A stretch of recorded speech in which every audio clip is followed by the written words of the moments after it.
Assalamualaikum. Okey, lah ni Nabila ada di Alu Bakak Melo Bacok. Okey, lebih kurang lah. Ni kita ada satu corner lot sini dah. Ni sebenarnya adalah perumahan ada dalam lebih kurang 4 ke 5 biji rumah. Okey, 4 ke 5 biji rumah. Ni kawasan tepi ni memang sangat luas. Jadi kita akan ada extra parking lah untuk kita. Okay? Extra parking. Depan ni pula ada rumah kapung. Okay. Kawasan posh. Untuk corner lot ni dia memang lebih luas daripada segi tanah pun betul, dan dari segi sizing rumah pun dia luas lagi 100 square feet dah dengan tanah dengan rumah mid lot ni. Okay, tanah tepi dia. Okay, tanah tepi dia lebih kurang saya rasa dalam 10 ke 15 kaki. Jom kita mari tengok dalam pula. Okay, kawasan living hall dia lebih besar sikit daripada big lot. Okay, and then kita ada bilik master di sini. Kita pun menggunakan tiles hok besar deh. Jangan rusing sebab rumah ni memang sudah lama siap. Dah siap dengan CCC juga. Dan adalah beberapa defect yang memang kita akan baiki, dan jangan risau, kita ada warranty 1 tahun. Okay, 1 tahun daripada penyerahan kunci dah.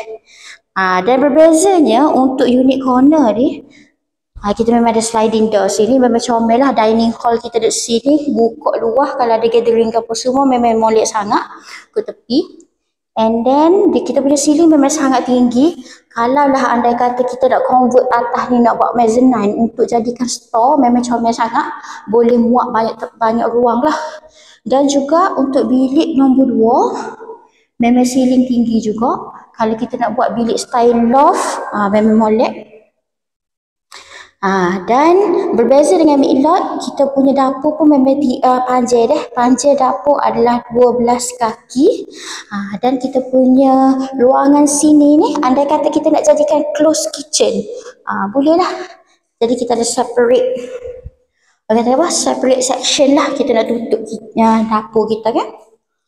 Jadi ruangan dapur, kita ada attached bathroom sini yang mana kita berkongsi dengan bilik nombor 3. Dengan bilik nombor 3. Ini adalah bilik nombor 3. Okey. Dan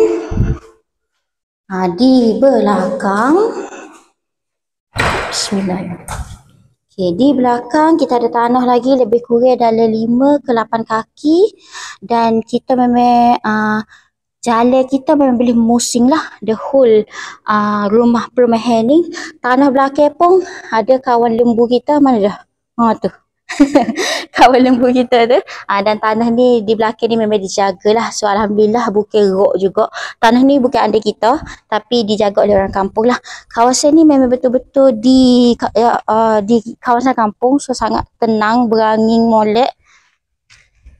Okey, jadi kalau siapa-siapa nak tahu maklumat berkenaan dengan rumah ni dan nak dapatkan information, nak dapatkan viewing, boleh cepat-cepat WhatsApp Nabila. Nabila tak tunjuk lagi.